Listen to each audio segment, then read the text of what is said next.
انسان بالکل صحت مند ہے، سب چیزیں ٹھیک ہے، کوئی مسئلہ بھی نہیں ہے، اور بلا وجہ روزہ چھوڑ دینا، اس کے بارے میں بہت سخت وعید ہے اور اللہ کی نافرمانی ہے اور کبیرہ گناہوں میں سے ہے کہ روزے کو بغیر کسی وجہ کے چھوڑ دینا۔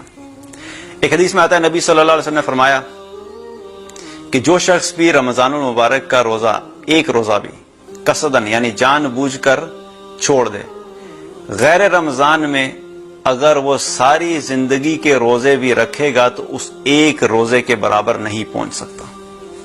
ایک روزہ چھوڑ دیا، اب اس کے بعد رمضان کے مہینے کے بعد پوری زندگی اگر روزے رکھے تو اس ایک روزے کا جو اجر اس نے مس کیا وہ پوری زندگی کے روزے بھی اس کو نہیں پہنچ سکتے۔ یہ ویلیو ہے ایک روزے کی رمضان المبارک کے۔ تو رمضان المبارک میں جو اللہ سبحانہ تعالیٰ نے جو روزے کی فضیلت اور اس کی برکت اور اس کی جو اہمیت اور ریوارڈ رکھا ہوا ہے وہ عام دنوں میں نہیں ہے۔ اسی طریقے سے ایک ہے روزے کو پورے طریقے سے رکھا ہی نہیں۔ ایک کچھ لوگ ہوتے ہیں جو روزہ رکھ لیتے ہیں، روزہ فرض ہے، روزہ رکھ لیا، لیکن بغیر کسی وجہ کے روزے کو توڑ دیا۔ کیوں توڑ دیا روزہ؟ بھوک لگی تھی اس لیے کھانا کھا لیا، پیاس لگی تھی برداشت نہیں ہو رہی تھی۔ کچھ لوگ تو ایسے ہیں سگریٹ نہیں برداشت ہوتا، سگریٹ میں پورا دن نہیں ویٹ کر سکتا، اس لیے عین روزے کے بیچ میں سگریٹ پی لیا، کسی بھی وجہ سے روزہ توڑ دیا۔ اب ایسے لوگوں کے بارے میں جو اب روزے کی افطاری کے وقت سے پہلے روزہ افطاری کر لیتے ہیں یا توڑ دیتے ہیں اس کو بغیر کسی وجہ کے، اس کے بارے میں بھی نبی صلی اللہ علیہ وسلم نے ایک جگہ پہ ایک حدیث ہے جس میں آپ صلی اللہ علیہ وسلم نے ایسے لوگوں کا حال بیان فرمایا کہ ان کے ساتھ کیا ہوگا۔ نبی صلی اللہ علیہ وسلم نے فرمایا کہ میں سو رہا تھا اور میرے پاس دو شخص آئے اور ان دو لوگوں نے مجھے بازوؤں سے پکڑا اور مجھے پکڑ کر ایک پہاڑ کے قریب لے گئے۔ جب پہاڑ کے قریب پہنچے تو انہوں نے مجھے کہا کہ آپ اس پہاڑ پہ چڑھیے۔ تو میں نے ان سے کہا کہ اس پہاڑ پہ تو میں نہیں چڑھ سکتا، میرے بس میں نہیں ہے۔ تو انہوں نے کہا کہ آپ اس پہ چڑھیے، ہم آپ کے لیے آسان بنا دیں گے۔ تو آپ صلی اللہ علیہ وسلم نے فرمایا کہ میں اس پہاڑ پہ چڑھنا شروع ہوا۔ چڑھتے چڑھتے جب میں پہاڑ پر پہنچا، آدھے حصے تک پہنچا، تو میں نے چیخو پکار کی آواز سنی، سخت لوگوں کی چیخو پکار کی آواز سنی۔ تو میں نے ان سے پوچھا کہ یہ چیخو پکار کیسی، یہ کون لوگ ہیں؟ تو انہوں نے مجھے بتایا کہ یہ جہنمیوں کی چیخو پکار ہے جو آپ سن رہے ہیں۔ پھر انہوں نے کہا آگے چلیے، اور پھر میں آگے چل پڑا۔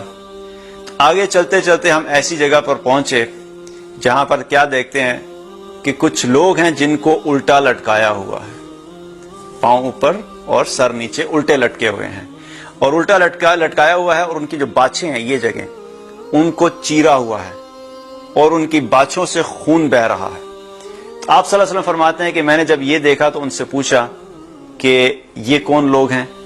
تو انہوں نے مجھے بتایا کہ یہ وہ لوگ ہیں جو افطاری کے وقت سے پہلے ہی افطاری کر لیا کرتے تھے، یعنی افطاری کا وقت نہیں ہوا، پہلے ہی اپنی مرضی سے افطاری کر لی۔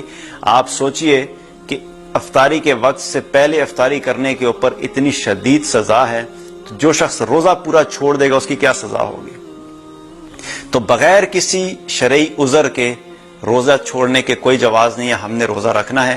چھوٹی چھوٹی باتوں پہ روزہ چھوڑ دینا، سگریٹ نہیں برداشت ہوتا، پیاس نہیں برداشت ہوتی، بھوک نہیں برداشت ہوتی، یہ کیوں ہوتا ہے؟ کیونکہ جب اللہ کی محبت، اللہ کا خوف، اللہ کا ڈر، آخرت کا ڈر جب انسان کے دل سے نکل جاتا ہے تو پھر اللہ تعالیٰ کی اطاعت کرنا بڑا مشکل ہوتا ہے۔ اسی لیے عام دنوں میں بھی اپنے آپ کو اللہ کی اطاعت کا پابند بنانا بڑا ضروری ہے، تاکہ جب بھی جس وقت اللہ سبحانہ تعالیٰ کی طرف سے کوئی عمل کرنے کا تقاضا آئے، کسی چیز کا حکم آئے، تو جو ایمان والے ہوتے ہیں اس عمل کو فوراً کر لیتے ہیں۔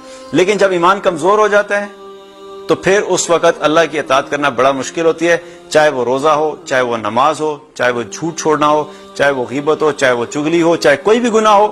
پھر انسان اس گناہوں کی طرف چلنا شروع ہوتا ہے جب اللہ کی عظمت اور اللہ کا خوف دل سے نکل جاتا ہے۔ تو اس لیے بغیر کسی وجہ کے روزہ چھوڑنے کی اجازت نہیں ہے، اور اس کے اوپر بڑی سخت وعید ہے۔ تو کوشش یہ کرنی ہے کہ رمضان المبارک کے پورے روزے رکھیں۔